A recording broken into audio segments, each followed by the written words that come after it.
شباب شلونكم؟ شلون الصحة؟ شخباركم؟ عساكم بخير. اليوم خابرني ابو المعمل كنت اشتغل وياه قديم. بصراحة ما جاوبته انه خابرني ولا صديقي اللي يشتغل وياه. يا ستار لازم عنده شغلة هذا.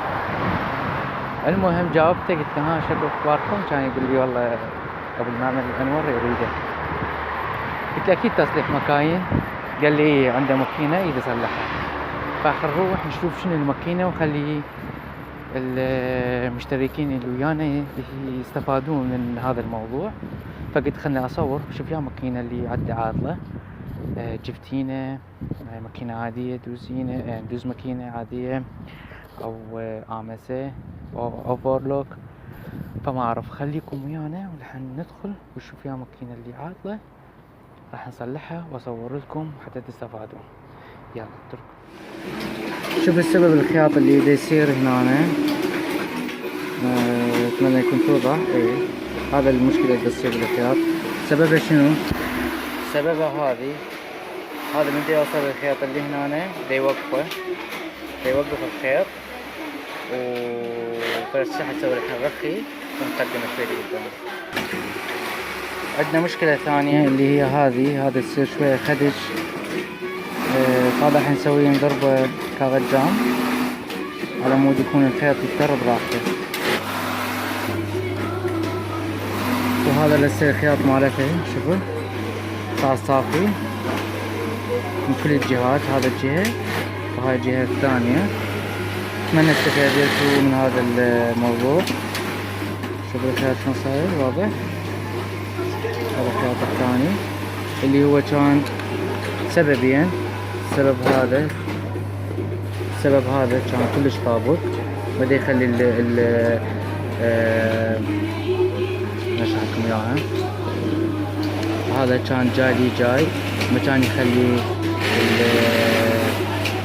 الخيط يمر منان. هذا هنا كان السبب الموجود. ما اعرف انا عندي خلل بالتصوير بدي اصور مرة ثانية. هذا كان كلش قريب بحيث الخيط من يجي يفر من هنا ما يمر من هنا. سوينا على فتحة وهذا من هنا طلبناها زنبرة. ماكينة جفتينة دوزينة بس بها مقص، هي جوكي، ماكينة جوكي. طبعا ان شاء الله كلش بسيطة. هاي سنون، هاي سنون نازلة كلش فما جيت خير.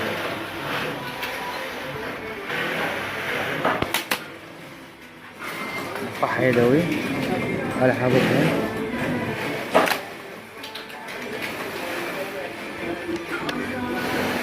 اشوف لكم شنو الاسباب الثانية لان هي شنو تقطع خيط وما جت خيط بصورة صحيحة.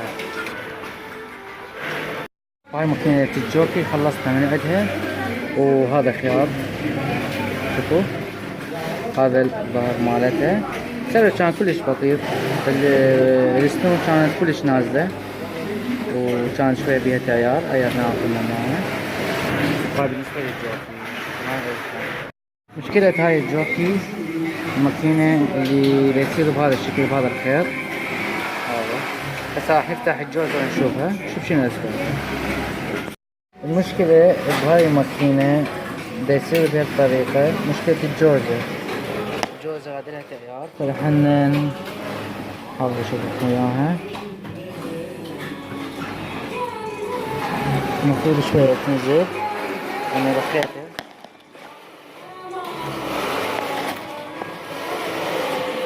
Emre gelecek buraya habire. Neden buraya?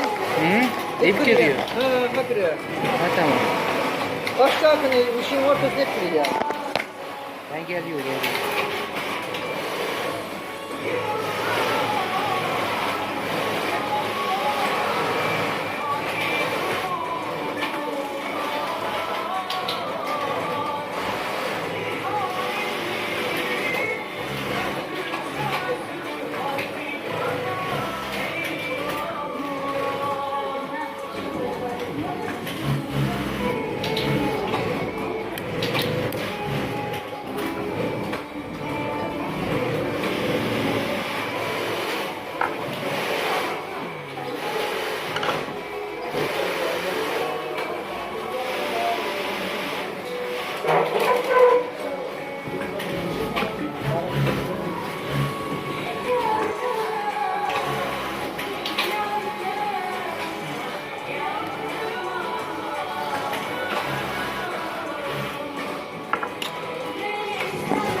المشكلة الثانية دا تصير بهاي الماكينة.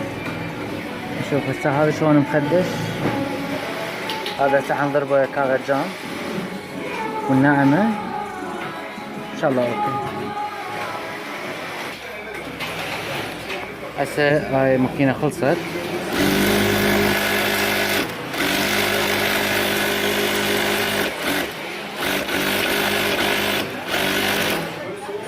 هذا خياطة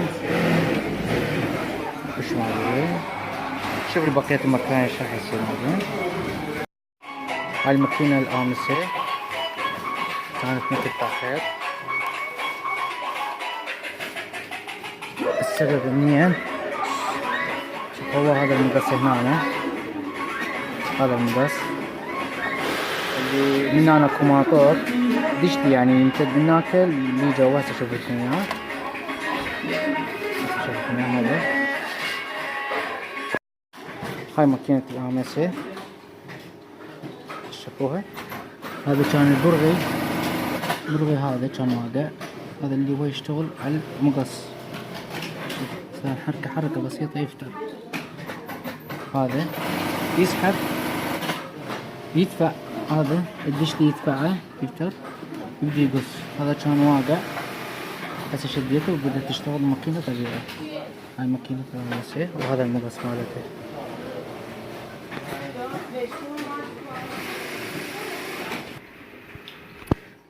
هاي الآمسة تشتغل هذا الشغل. الخيط هذا والخيط هذا الثاني كان واحد. ماكينة كلش حديثة هاي. طبعا اتمنى استفادتوا من هذا الفيديو وتصليح المكاين، واريدكم تعذروني على جودة التصوير لانه عندي مشكلة بالكاميرا مكسورة الجامعة مالتها واريد اسويها يعني اصلحها. وان شاء الله على الايام الجاية حتكون اكو تصويرات وحول موضوع تصليح المكاين الحديثة طبعا، مثل الآمسة والجفت اينة يعني اوبرتين والابرة الوحدة، بس كل المكاين الموجودة هنا بتركيا طبعا كلهن اوتوماتيك. وان شاء الله واذا احد عنده سؤال استفسار حول تصليح المكاين كتبوا لي تعليق واني اوجه له نصيحة وعلمه شلون يصلح الماكينة بنفسه ما يحتاج يوديها لاي مصلح ويصلح الماكينة. واتمنى عجبكم الفيديو، ولا تنسون الاشتراك بالقناة وتفعيل زر الجرس، واذا عجبكم الفيديو حطوا لايك. تحياتي لكم، وياكم حسام من داخل تركيا.